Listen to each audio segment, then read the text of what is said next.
Now, this is significant. The man charged in the 1996 shooting death of rap icon Tupac Shakur made his first court appearance today. The only man currently facing murder charges in the case, Dwayne Keefe D. Davis, claims that Sean Combs, also known as Diddy, paid for a hit on Tupac. Tupac died over 20 years ago, but the mystery still grows. Snoop Dogg now says, "I'm done. I'm revealing everything about what happened to Tupac." These words don't suggest a cover-up. They scream it. The truth may involve powerful forces we never imagined. Get ready for dark revelations that could change everything we thought we knew. Could it be that Snoop Dogg, one of Tupac's closest allies, knows more than he's ever let on? Stay with us as we reveal the shocking twists and turns that may finally uncover the full, horrifying truth. The Tupac conspiracy. The elimination of Tupac Shakur, which occurred on September 7, 1996, in Las Vegas, has been a mystery for decades. He succumbed to his injuries 6 days later, leaving behind a legacy that still resonates today. Earlier that evening, Tupac, along with Suge Knight, the CEO of Death Row Records, attended a Mike Tyson fight at the MGM Grand. They were accompanied by a group of their associates, all captured on surveillance footage at the casino. It was here that they encountered Orlando Anderson, a member of the Southside Compton Crips. Prepare yourself as we dive into these shocking new developments that might just bring us closer to the truth than ever before. The tension between the two groups escalated rapidly. Tupac, Suge Knight, and their entourage confronted Anderson, an altercation that stemmed from a prior incident. According to grand jury witness Devin Lee, this confrontation was in retaliation for an earlier attack where Anderson and other Crips members had assaulted some mob Piru Bloods in California. During that incident, they also stole a Death Row Records chain from Trayvon Lane, a close Bloods associate of Suge Knight. The chain was more than just jewelry. It was a symbol of power and respect, much like taking a king's crown. But this confrontation was only a piece of a much larger puzzle. During the investigation, the grand jury examined an interview with Keefe D., in which he acknowledged his awareness of the chain incident. He made a dismissive remark about the chain's quality, noting that it wasn't something he would wear, downplaying the importance of the theft. This seemingly minor detail hinted at the deeper, underlying tensions that were at play. As the investigation continued, surveillance footage from the MGM Grand further implicated Orlando Anderson. He was seen in the vicinity, and another witness claimed that Anderson had sought out Tupac Shakur for a confrontation. However, the situation was far more sinister than it appeared on the surface. A photographer who had been out getting food inadvertently captured the last known image of him just moments before the fatal shooting. This photograph became a haunting reminder of the moments leading up to the tragic event. The attack itself was swift and brutal. Shots were fired from a white Cadillac that was driven by Terrence Brown. Inside the car were DeAndre Big Dre Smith and Orlando Anderson, who were seated in the back, with Keefe D in the passenger seat.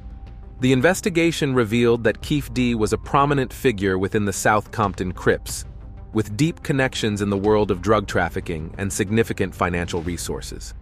His influence and power within the gang were well known, and his involvement in the events of that night was critical to understanding what happened. In a chilling confession, Keefe D identified Orlando Anderson as the gunman, the one known within their circles as the shooter. This revelation was a key piece of evidence in the complex web of events that led to the death of Tupac Shakur. The confession, coupled with the other evidence collected, painted a vivid picture of the night's events. However, even as these details came to light, the story of his elimination remained a tangled web of gang rivalries, personal vendettas, and a tragic loss that shook the music world to its core. But the story didn't end with the shooting. The investigation into his elimination spanned decades, with numerous twists and turns along the way. The involvement of high-profile figures, the complex relationships between rival gangs, and the cultural impact of his life and death all contributed to the prolonged search for justice. As more information came to light, the pieces of the puzzle began to fit together, revealing the intricate and dangerous world that he navigated in his final days. The culmination of this investigation was the indictment of Keefe D., a development that many believed was long overdue. The eyewitness testimonies, the expert analysis, and the confessions all pointed to a clear conclusion. The elimination of Tupac Shakur was the result of a calculated and coordinated attack, rooted in deep-seated gang rivalries and personal animosities. This indictment, while a significant step toward justice, also served as a stark reminder of the violence and loss that have long plagued communities like those in Compton and Las Vegas. As the legal process continues, the world watches closely, hoping for a resolution to one of the most infamous cases in music history. The story of his life and death is more than just a tale of fame and fortune. It's a reflection of the broader struggles and conflicts that have shaped entire communities. And while the indictment of Keefe D brings some closure to this decades-old mystery, it also opens up new questions about the true impact of his legacy and the ongoing fight for justice in a world that has often seemed to forget him. Orlando Anderson played a crucial role in the tragic events that led to the death of Tupac Shakur, an event that has left a permanent scar on the history of hip-hop. The situation escalated quickly, almost like a flash of lightning, catching everyone off guard. Initially, Dre was involved in the plan, but as the moment of truth arrived, fear overwhelmed him. The weight of what was about to happen was too much for him to bear. In a panic, Dre handed the gun to Orlando, unable to go through with the act himself. This decision set the course for what happened next, a series of events that would change the music world forever. Tupac's tragic end. Orlando, now holding the gun, took decisive action. He aimed and fired the first shot, a bullet that struck him in the head. The impact was immediate and devastating, but the violence didn't stop there.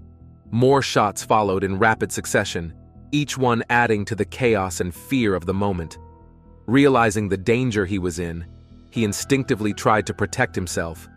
He attempted to move toward the back seat of the car, hoping to escape the bullets that were now raining down on him. The scene was frantic, filled with desperation, as he fought to survive the sudden, brutal attack. But this wasn't the only version of events that came to light. A different story emerged, one that complicated the already murky narrative. DeAndre Smith's former roommate came forward with testimony that contradicted the initial account. According to him, it was not Orlando who fired the shots, but DeAndre Smith himself. This testimony added a layer of uncertainty to the already confusing situation. The roommate claimed that Orlando couldn't have been the shooter because of where he was sitting in the car. This assertion was not without support. Another witness from Tupac and Suge Knight's entourage also testified, providing details that further muddied the waters. This witness recalled finding him in the BMW, seriously wounded but still conscious enough to warn others of more danger.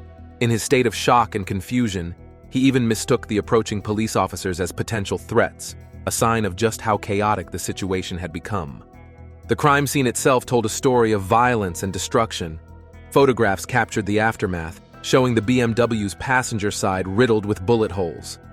The interior of the car was a grim sight, with blood scattered across the seats and dashboard, a silent witness to the violence that had just occurred.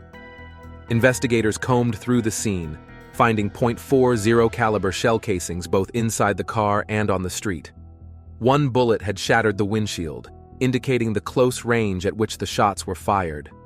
The evidence painted a picture of a brutal, unrelenting attack that left no doubt about the deadly intent behind it. But what happened after the shooting was, in some ways, even more disturbing. The death of Tupac Shakur sent shockwaves not just through the music world, but through the streets of Compton, California. The community, already on edge, erupted in violence. The shooting triggered a wave of retaliatory attacks, plunging Compton into what a retired police gang expert later described as the 10-day war. This period was marked by a series of violent confrontations between local gangs, most notably the Southside Compton Crips and the Mob Piru Bloods. These two gangs had a long history of rivalry, but the events following the shooting intensified their conflict to unprecedented levels. The streets of Compton became a battleground, with both sides seeking revenge for perceived slights and losses. The violence was relentless, a cycle of retribution that seemed to have no end. 6 days after the shooting, he succumbed to his injuries. His death was not just a loss for his family and friends, but for the entire music industry. He was more than just a rapper. He was a cultural icon, a figure whose influence extended far beyond the world of hip-hop. Soren Baker, a journalist with 3 decades of experience covering gangster rap, spoke about the profound impact of his death. By 1996, he had become a towering figure in entertainment. He had successfully crossed over into acting, starring in films and making a name for himself in Hollywood.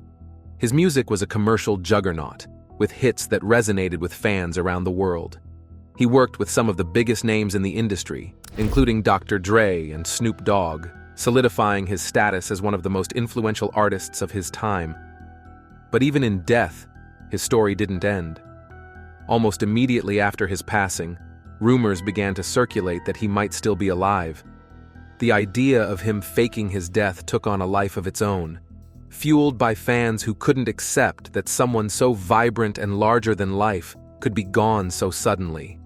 These conspiracy theories became so widespread that during the grand jury testimonies, the prosecutor felt it necessary to address them directly. Rapper Idi Amin, a close associate, was asked if he had heard from him after his death. Idi Amin's response was clear. He had not heard from him, confirming that he was indeed gone. Despite this, the rumors persisted, a testament to the lasting impact he had on his fans and the world at large. But this wasn't just about rumors or theories. His legacy is one of the most enduring in music history. His influence continues to be felt today in the work of countless artists who have drawn inspiration from his life and music. His death, though tragic, only solidified his status as a legend, a figure whose name would be remembered long after his passing. The events surrounding his death remain a topic of discussion and debate, with new theories and revelations emerging even decades later. His life, his music, and the mystery surrounding his death have ensured that he remains a central figure in the cultural landscape, a symbol of both the potential and the peril of life in the public eye.